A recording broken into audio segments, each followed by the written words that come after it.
Inmediatamente llamamos al primer postulante de esta mañana. Recibimos a Julio José Rojas Báez.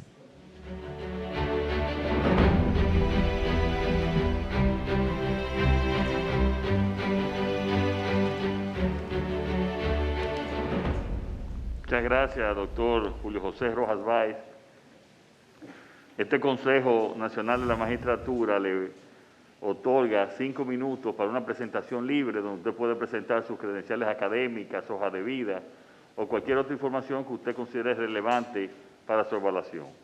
Pasada esa presentación libre, entonces nosotros, los miembros del Consejo, podríamos hacerles preguntas hasta un límite de 15 minutos. Muchas gracias y que tenga buena suerte. Gracias, presidente Abinader. Muy buenos días. Con usted saludo a las consejeras y consejeros. También saludo a los equipos técnicos de apoyo de las consejeras y los consejeros. Es un privilegio para mí estar con ustedes en la mañana de hoy. Ante todo, soy Julio José Rojas Báez. Quiero agradecer la postulación que ha hecho de mi persona algunas entidades, universidades y personas por entender que tengo la capacidad para formar parte del Tribunal Constitucional. También agradezco muy sentidamente las personas que me han manifestado apoyo durante todo este proceso, particularmente luego de la preselección que también agradezco a este honorable Consejo Nacional de la Magistratura. Quisiera dividir mi presentación en 3 partes. Primero, referirme a mi formación académica, luego a mi experiencia profesional y docente, y por último, expresar las condiciones que entiendo reúno para ocupar una de las posiciones vacantes en el Tribunal Constitucional. Soy egresado del Colegio Calasanz y también de la Universidad Autónoma de Santo Domingo, licenciatura en Derecho cum laude.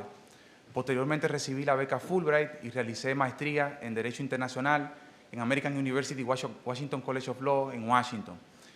Luego he realizado otras 3 maestrías, una en Derecho a Administración del Estado por la Universidad de Salamanca, en el Instituto Global, y 2 de Castilla-La Mancha en Constitucional y Jurisdicción Constitucional, una de ellas en doble titulación con la Pontificia Universidad Católica Madre y Maestra. Actualmente soy candidato a doctor en Derecho por la Universidad de Castilla-La Mancha. En lo que se refiere a mi formación, mi experiencia profesional y docente, he sido profesor de las principales universidades y centros de educación superior del país por espacio de 15 años. Me refiero a Pucamaima, UNIBE, la UAS, la Escuela Nacional del Ministerio Público, la Escuela Nacional de la Judicatura, la Escuela de Formación Electoral, el Instituto Global de Estudios Superiores y otros, la Universidad APEC, muy importante. Como abogado he trabajado primeramente en diversas oficinas del país, pero también recibí la beca Rómulo Gallegos, que da la Comisión Interamericana de Derechos Humanos. El primer dominicano en recibirla fui yo. En el año 2004 trabajamos en la Secretaría Ejecutiva de la Comisión Interamericana de Derechos Humanos, básicamente preparando decisiones o proyectos de decisiones. Posteriormente regresé al país, estuve por espacio de un buen tiempo en la oficina Pellerano y Herrera, trabajando directamente con el doctor Juan Manuel Pellerano Gómez, con quien además de una relación personal cultivé además de una relación profesional, una personal muy entrañable para mí. Luego pasé a de Sur Dominicana como director jurídico y desde hace 9 años soy el primer secretario del Tribunal Constitucional de la República Dominicana. Las oportunidades que me ha brindado el Tribunal Constitucional han sido muy extraordinarias para mí.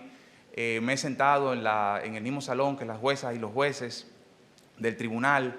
Al momento de decidir los casos, he visto cómo se abordan los asuntos, cómo se plantean los asuntos y cómo los aborda el tribunal a la hora de decidir. Considero que como candidato ofrezco al tribunal una trayectoria docente y académica importante en el mundo de los derechos humanos y el derecho internacional, que son áreas del derecho público, pertinentes a la labor que realiza el Tribunal Constitucional, a lo que también sumo un ejercicio profesional en las áreas del derecho público, regulatorio, administrativo, todas también pertinentes.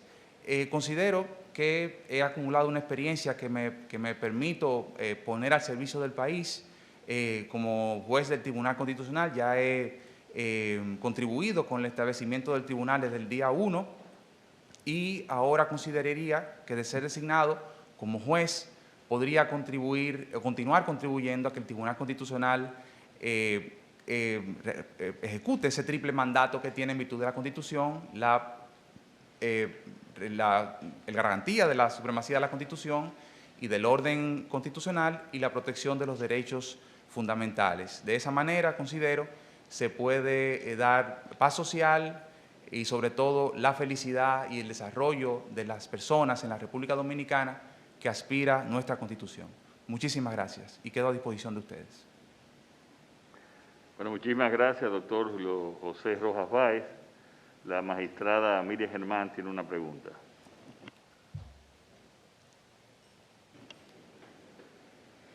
¿Cuál es el contenido esencial del debido proceso y de la tutela judicial efectiva? Y en cuanto al debido proceso, ¿usted cree que es un concepto que debía estar limitado al aspecto jurídico? Magistrada, buen día, muchas gracias por su pregunta. Creo que es muy buena pregunta. He publicado recientemente mi primer libro, particularmente estudiando los componentes del debido proceso como parte del bloque de constitucionalidad. Y debo decir que el debido proceso es un conjunto de garantías mínimas que establece la Constitución para asegurar básicamente dos cosas: el derecho de defensa y también el reconocimiento de los derechos y obligaciones de índole civil, fiscal, laboral, administrativa, de otro carácter, de toda índole, y también el aseguramiento de un juicio justo.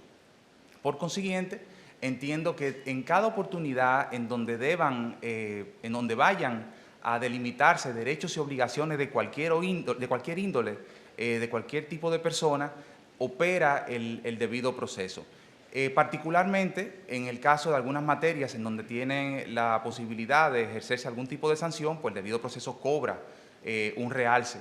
Pero entiendo que en toda oportunidad en donde deban, evidentemente en el caso de cualquier acusación penal o la sustanciación de cualquier acusación penal o para la determinación de cualquier tipo de derechos en cualquier tipo de materias, opera el debido proceso.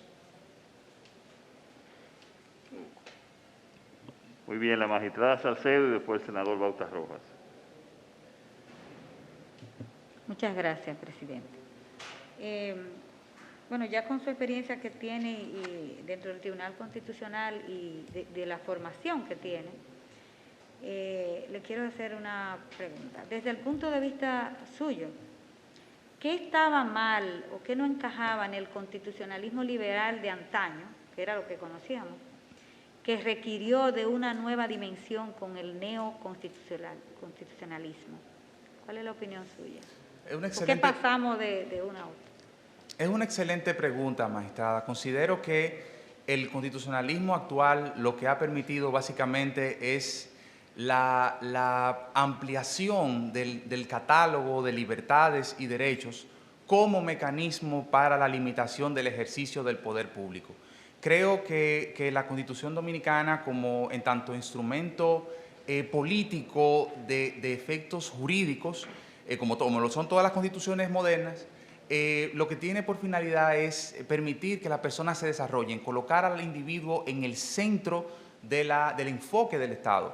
Cuando estudié Derecho, recuerdo que se me enseñaba que la Constitución era un instrumento que organizaba el Estado y que también consagraba los derechos fundamentales.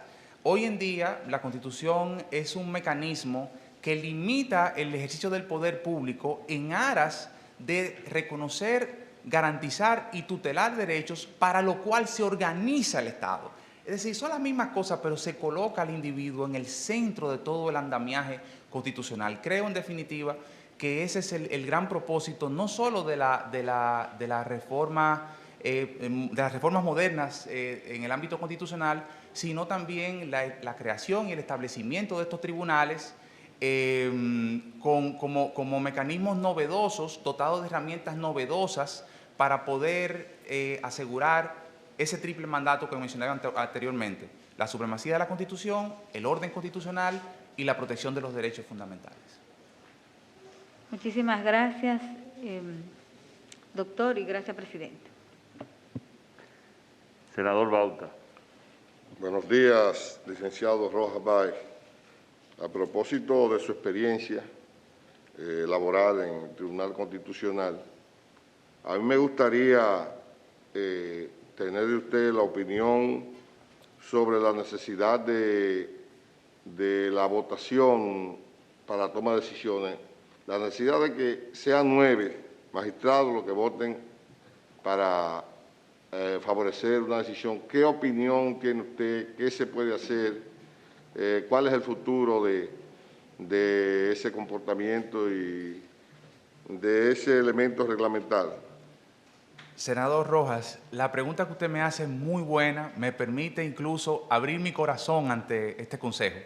Hace unos años, cuando la Constitución de 2010 se proclamó, yo trabajaba con el doctor Juan Manuel Pellerano Gómez y con el doctor discutíamos ese quórum de 9 para adoptar decisiones. Yo realmente decía, caramba, creo que el tribunal va a tener mucha dificultad en emitir sentencias porque ese quórum tan fuerte va a impedir el trabajo.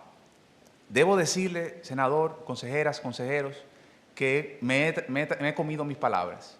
Hoy en día, con más de 5.000 decisiones, el Tribunal Constitucional no solamente ha aprobado que me equivoqué, sino que me ha hecho ver que el quórum es muy importante por múltiples razones. La primera de ellas es la siguiente. A veces uno, hasta en el supermercado, detienen y le preguntan, oye, vi una decisión del tribunal que tiene tal o cual voto disidente. ¿Qué voto disidente tan fuerte? Creo que la discusión fue muy dura. Y yo, como secretario, que siempre he entendido que debo, pues, aparte de que es mi mandato de guardar silencio acerca de la deliberación de las decisiones, me callo, pero reconozco que a veces las decisiones más, producto de discusiones más fuertes, son las que salen a unanimidad. Y eso es gracias al quórum. El quórum de 9 requiere que haya mayor consenso en la decisión. Requiere que la decisión sea sopesada, que a veces viene un proyecto, una dirección, y que el quórum permite que una minoría que está en contra de la decisión, porque hay que recordar, el quórum opera de las dos vías, se requieren 9 votos para aprobar una decisión, pero con 5 se bloquea. Entonces, esa minoría consolidada en relación con un punto, la he visto operar, y esa minoría ha llevado al tribunal a una sentencia que venía en un sentido, lograr algún producto que permite una decisión mucho más sopesada y de mayor consenso. Creo, en definitiva, que, como dije, a 5.000 sentencias en sus primeros 9 años, el Tribunal Constitucional me probó que estaba equivocado cuando consideré que el quórum de 9 iba a ser un obstáculo para decidir los casos. Muchas gracias, licenciado. Gracias a usted. Sí, el diputado Víctor Fadul. Buenos días, muchísimas gracias, señor presidente. Buenos días, don Julio José Rojas. ¿Contiene la Constitución normas inderogables o inmodificables? Gracias, diputado, por su pregunta. La Constitución de la República establece múltiples disposiciones que tienen carácter absoluto. Particularmente en el caso de derechos fundamentales, hay derechos que en su mayoría están sujetos a regulación, pero hay otros que no están sujetos a regulación ni a limitación ni en su ejercicio. Por ejemplo, la integridad personal. Bajo ningún concepto se podría permitir que una persona sea legítimamente invadida su integridad personal. El reconocimiento de la personalidad jurídica, por ejemplo. En el ámbito del derecho internacional, también incorporado a República Dominicana, la prohibición de la esclavitud y servidumbre, por ejemplo, son derechos que no admiten ningún tipo de derogación ni ningún tipo de limitación. Pero también hay otras normas de carácter orgánico del Estado que tienen ese carácter. Por ejemplo, la reforma constitucional tiene aspectos respecto de los cuales no puede versar. La forma de gobierno, por ejemplo, no puede ser modificada en virtud de una reforma. Y ahí tenemos, digamos, algunas cuestiones que evidencian que ciertamente los pilares en los cuales descansa el sistema constitucional, algunos de ellos permiten regulación por parte del legislador y otros son reservados al constituyente y otros incluso tendría que modificarse la Constitución primero para poder ser tocados, pero inclusive hasta la reforma constitucional tendría límites. Es decir, que creo que en definitiva esas cuestiones lo que han hecho es constituirse en pasos de avance respecto del reconocimiento y tutela de los derechos fundamentales. Cuando versa sobre la forma de gobierno, esas cláusulas pétreas, Hay doctrinarios que consideran que una generación no puede imponer restricciones a la soberanía y libertades de las futuras generaciones. ¿Cuál es su parecer al respecto? En definitiva, creo que la Constitución es un texto político con implicaciones jurídicas, como mencioné anteriormente. Como usted bien menciona, se trata de posturas doctrinarias respecto de las cuales habría que ver si existe algún caso que pudiera dar luz. Pero entiendo que la Constitución es una expresión de la soberanía popular del momento y que tiene por finalidad perdurar. Evidentemente las circunstancias cambian, como cambian las sociedades. El derecho es una ciencia, una disciplina social y como tal se ajusta a la sociedad en la cual se desarrolla. Y en ese sentido entonces habría que ver entonces si la sociedad estaría dispuesta a dar esos pasos. Muchísimas gracias. Gracias. Bueno, la magistrada Miriam Germán y después el magistrado Luis Henry Molina. ¿Me podría decir sucintamente en qué consiste el principio de igualdad y el test al respecto? ¿En qué consisten? Gracias, magistrada. El test o examen de igualdad es una herramienta que está disponible no solo para el Tribunal Constitucional, sino para todos los tribunales del denominado Poder Jurisdiccional. Y en ese sentido, esa metodología permite verificar si hay un tratamiento desigual justificado en una normativa o en legislación adjetiva o secundaria. Si no lo existe, si no está esa justificación, entonces ese tratamiento es injustificado, ergo, o por consiguiente, es inconstitucional. El test desarrollado por el Tribunal Constitucional es producto de un examen comparado de derecho constitucional. Se expresó en varios casos, pero pudiera citar un asunto decidido por el tribunal en el año 2012 que es muy ilustrativo de esa cuestión. Me refiero a un caso que, si mal no recuerdo, se refiere a los sucesores de un señor Dalmacido Luc. En ese caso, el Tribunal Constitucional ponderó una acción directa de inconstitucionalidad en la cual se alegaba que una legislación que establecía que personas que querían acceder a una sucesión en República Dominicana, pero que se encontraban viviendo fuera, debían estar sujetas a un impuesto adicional de 50%. Haciendo uso del test o examen de igualdad, el tribunal determinó, en primer lugar, si se trataban de personas efectivamente iguales. En segundo lugar, ponderar la razonabilidad, utilidad, idoneidad de esa medida. Y por último, verificar si había justificación en dicha medida. Creo que ese es el elemento clave. Pudiera siempre haber situaciones en las cuales a través de la ley el Estado diga, bueno, son dos personas que legalmente son iguales, pero que materialmente no lo son y trata de equipararlas. Pero en este caso, lo que el Estado pondera es que dos personas que deberían ser iguales no lo son y entonces acoge la acción directa, remueve del ordenamiento jurídico la ley que impide que esa igualdad se materialice y en ese caso pues se produce una decisión bastante interesante que ha sido, si mal no recuerdo, la única vez que el tribunal graduó excepcionalmente con efectos retroactivos una decisión solo en lo que tenía que ver con el accionante. Pronunciamiento del Tribunal Constitucional con respecto a la discriminación positiva. Sí, magistrada, las denominadas leyes de discriminación positiva, discriminación inversa, acción afirmativa, el Tribunal Constitucional las ha tomado. Hay una decisión cuyo número no recuerdo, pero ponderó la ley que regulaba la cuota que debían mantener los partidos políticos a la hora de postular en lo que se refiere al género.